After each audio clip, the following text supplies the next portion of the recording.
How to fix voice in Google Maps on Android phone. Hello guys, in today's video I'm gonna show you how to fix voice in Google Maps on Android phone. First, open settings and then scroll down until you find apps or applications, and then click apps again, and here type Mate, click on it.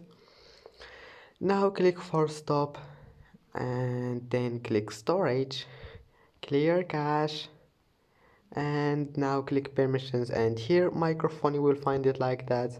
Click on it, click allow, and that's it. Now your problem must be fixed, and if that doesn't fix your problem, click this settings icon here and then click in call settings and enable data saving mode. And that's it. I hope that can fix your problem. Restart your phone and try again, and that's it for today's video. Don't forget like and subscribe, and see you in the next video.